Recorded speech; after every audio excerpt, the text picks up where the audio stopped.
Assalamualaikum warahmatullahi wabarakatuh.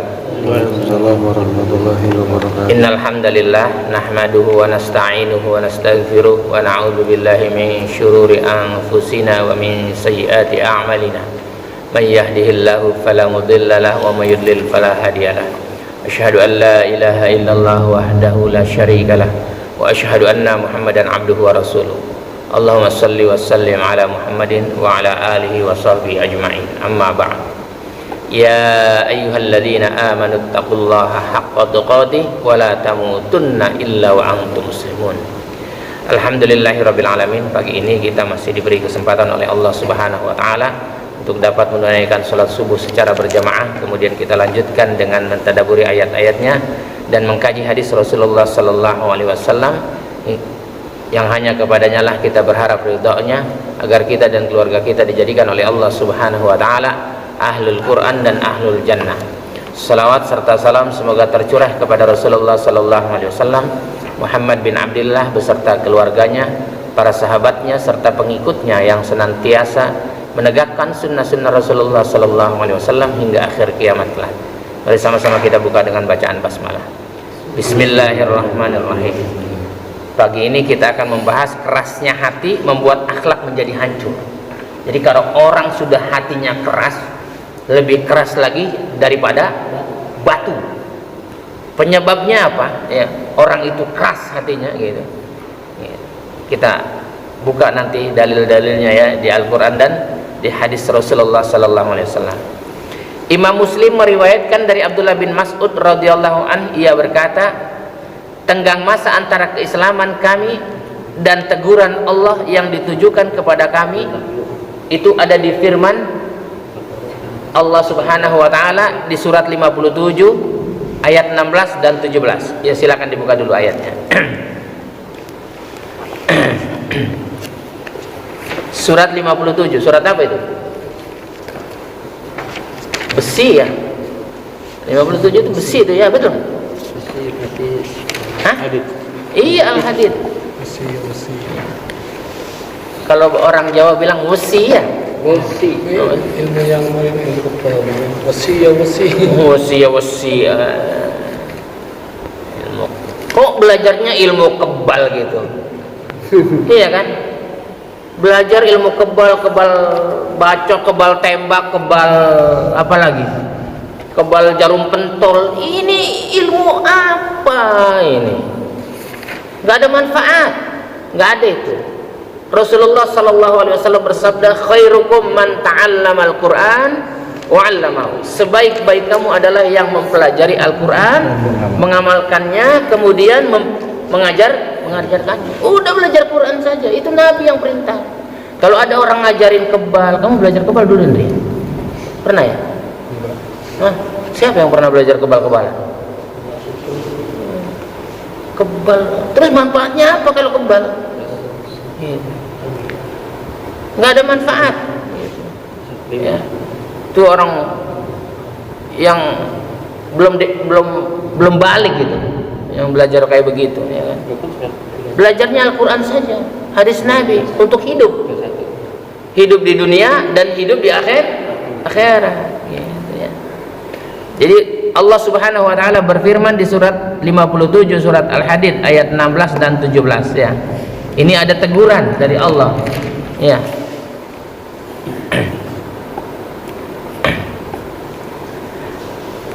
Alam ya'ni lilladzina amanu an takhsha qulubuhum li dzikrillah wa ma nazala minal haqq ولا يكونوا كالذين أوتوا الكتاب من قبل فطال عليهم الأمد فقست قلوبهم وكثير منهم فاسقون.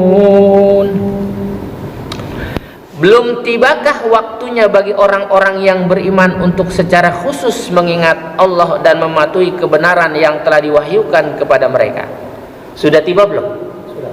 Nah, kamu sudah secara khusus mengingat Allah udah belum? Hah? Mengingat Allah secara khusus gitu. Ya. Jadi untuk secara khusus mengingat Allah dan mematuhi kebenaran yang telah diwahyukan kepada mereka. Wahyunya sudah turun berjumlah 6.236 ayat. Itu wahyu.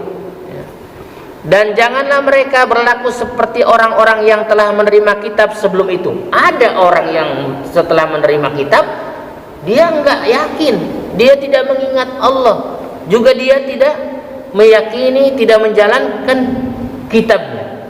Kalau kita enggak, setelah kita terima, kita pelajari, sami'na wa ta'na, bukan cuma diucapkan tapi dilaksanakan. Dan janganlah, haram, nggak boleh, janganlah mereka berlaku seperti orang-orang yang telah mereka menerima kitab sebelum itu, ya. Kemudian mereka melalui masa yang panjang sehingga hati mereka menjadi keras. Jadi orang-orang yang tidak menerima kitab sucinya dipastikan hatinya keras. Jangan cerita mau jalanin, baca aja enggak. Baca aja enggak. Mengerikan. Dan banyak di antara mereka menjadi orang-orang yang fasik. Mereka banyak yang menjadi fasik. Apa sih itu fasik itu? Ya. Dalam perbuatan hati mereka rusak dan amal mereka pun batil. Itu orang-orang fasik. Jadi orang fasik adalah dalam perbuatannya serta hati mereka rusak dan amal mereka pun batil.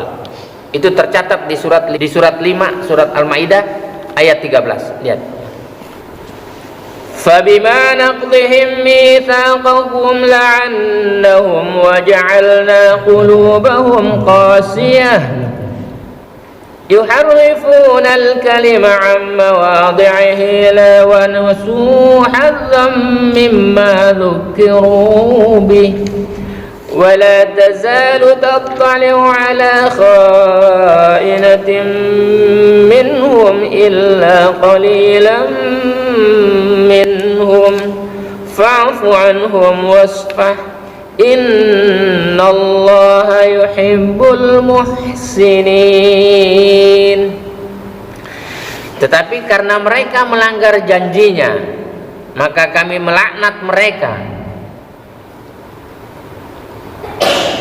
Raditu billahi robba wa bil islami dina wa bi muhammadin nabiyya. Kemudian dia melanggar. Kan dia bilang apa? Allah, aku ridho Allah sebagai Tuhanku. Kalau ridho ya terima dong ayat-ayatnya.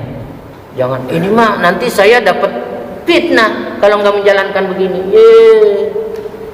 Dilaknat Allah bilang.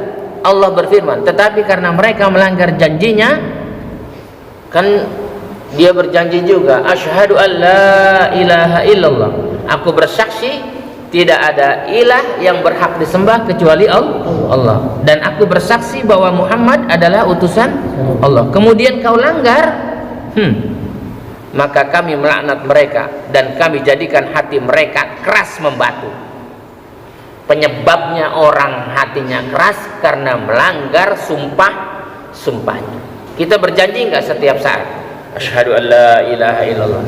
Kita berjanji nggak bahwa kita ridho Allah sebagai Rabbnya? Berjanji. Terus kau langgar itu, hatimu keras. Tetapi karena mereka melanggar janjinya, maka kami melaknat mereka dan kami jadikan hati mereka keras membatu. Berarti barang siapa yang hatinya keras, sesungguhnya dia sedang dilaknat oleh Allah.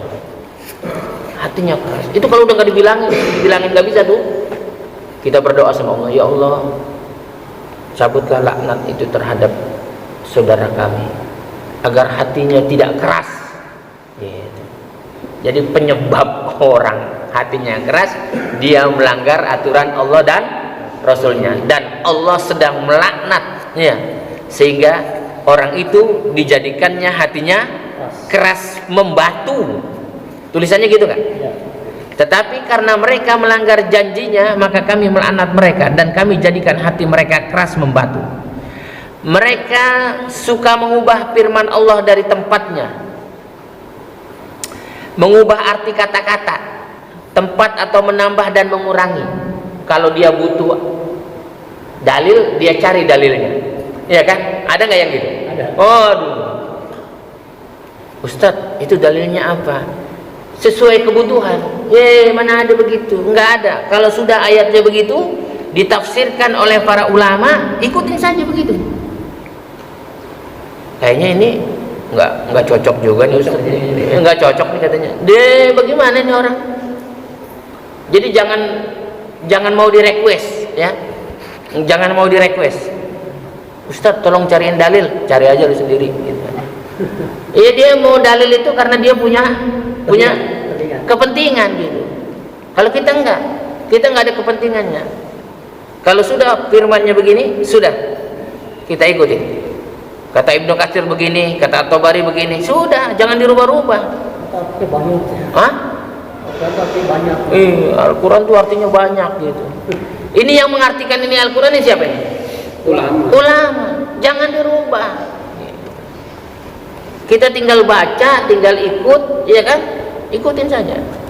Dan mereka sengaja melupakan sebagian pesan yang telah diperingatkan kepada mereka. Ini sengaja dilupain, ya kan? Udah kita kasih tahu, pembagiannya tuh begini, ayatnya begini. Ini kalau nikahin kamu jangan di RT gitu, ya kan? Karena nggak ada tuh dalil untuk nikah di RT, itu nggak ada gitu. Kan demi kemaslahatan umat. Mana ada kamu jawabannya begitu? Melanggar aturan dengan dalih membawa-bawa umat siapa? Kamu punya umat emang? Rasul yang punya umat. Mengatasnamakan orang lain. Dan mereka sengaja melupakan sebagian pesan yang telah diperingatkan kepada mereka. Engkau Muhammad senantiasa akan melihat pengkhianatan dari mereka. Rasul disampaikan oleh Allah, diberitahukan bahwa Rasul akan melihat, engkau Muhammad senantiasa akan melihat pengkhianatan dari mereka. Berarti ada yang berkhianat tuh, betul nggak? Umatnya Rasul ada yang berkhianat dari mereka, kecuali sekelompok kecil di antara mereka yang tidak berkhianat. Sekelompok kecil, berarti ada yang berkhianat sekelompok besar. Ini sudah tercatat, ini nggak bisa dirubah. Ayatnya begitu. Allah berfirman, engkau Muhammad senantiasa akan melihat pengkhianatan dari mereka, kecuali sekelompok kecil di antara mereka yang tidak berkhianat. Maka maafkanlah mereka dan biarkanlah mereka. Gitu. Kalau Nabi memaafkan, dimaafkan. Ya, biarkan mereka. Maka kamu jangan konfront kalau ada apa-apa. Kalau kamu nggak punya malu, lakukan saja sesukamu, gitu kan? Kalau kamu nggak punya malu, lakukan saja sesukamu. Gitu. Sungguh Allah menyukai orang-orang yang berbuat baik. Allah hanya menyukai orang-orang yang berbuat baik. Maka perbanyaklah berbuat baik. Gitu. Hati adalah kunci kebaikan dan kejahatan. Sumbernya hati itu kunci kebaikan dan kejahatan. Sebagaimana Abu Hurairah radhiyallahu anhu berkata, hati bagaikan raja, kata Abu Hurairah itu, ya, sahabat yang mulia yang bernama Abu Hurairah radhiyallahu anhu. Hati bagaikan raja, sedangkan anggota badan prajuritnya. Apabila rajanya baik, maka prajuritnya akan baik, dan sebaliknya. Maka kalau kamu cari pemimpin yang baik, maka prajuritnya pun baik.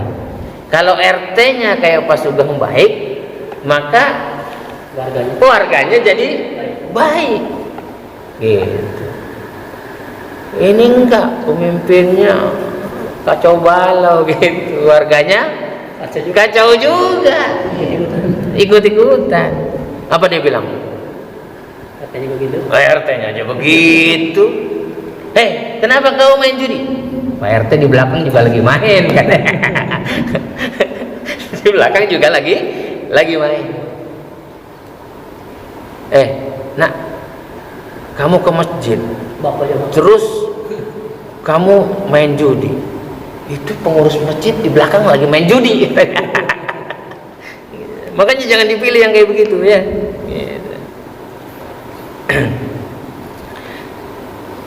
Dan Rasulullah sallallahu alaihi wasallam bersabda yang diriwayatkan dari Imam Bukhari dan Muslim, ala wa inna fil jasadi mudghah idza salahat salahal jasada kullu wa idza fasadat fasadal jasada kullu wa hiyal qalb.